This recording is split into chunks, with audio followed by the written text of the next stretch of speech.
Hello, my name is Tristan Clark. I'm in Global Citizenship and Human Rights class course of philosophy, writing intensive. I chose Hobbes' Leviathan. I disagree that people are only motivated by selfish impulses, fear, competitiveness, and only seeking glory.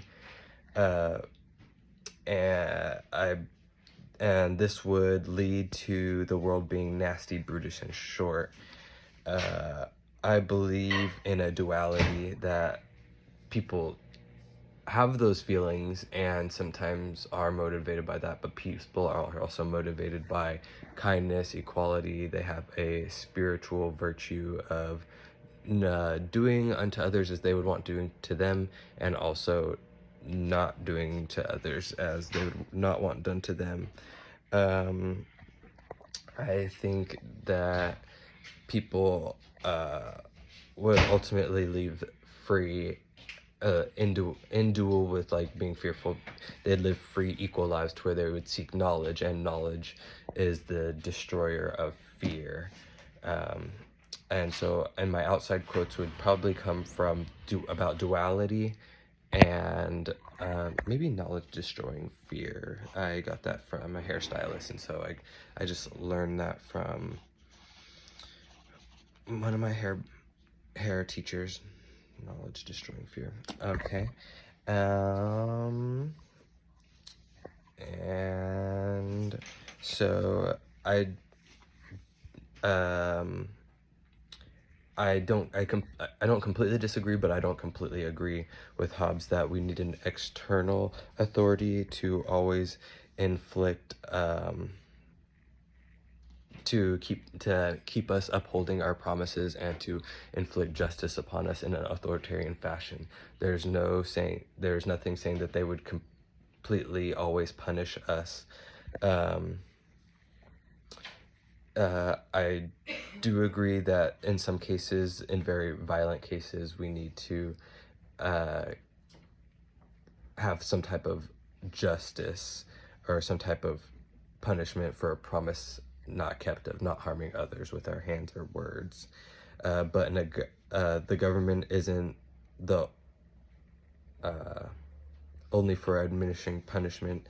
It can also like give rewards and stipends and things like that. But it can, and I do agree that we probably should trade a little bit of our liberty for security, but this shouldn't be to our detriment or to be about control to the authoritarian standpoint. It should be about preserving security and safety and peace for all of us. And so this is where like the kind of duality comes in. I don't think it's a ball and chain. I think that like I said, we don't need to keep it's not a ball and chain. The people also hold the government accountable, and the government holds the people accountable. It's a yin and yang kind of situation. So the people don't need authoritarian to be threatened to keep their promises, but in some cases maybe. I don't believe that the government is an authoritarian agency. Like I said, it's created truly for the people, by the people, to support the people. And the people created it, the people can dismantle it and reconstruct it. And I kind of think we maybe need, as I'm talking about this, might need to rewrite the Constitution.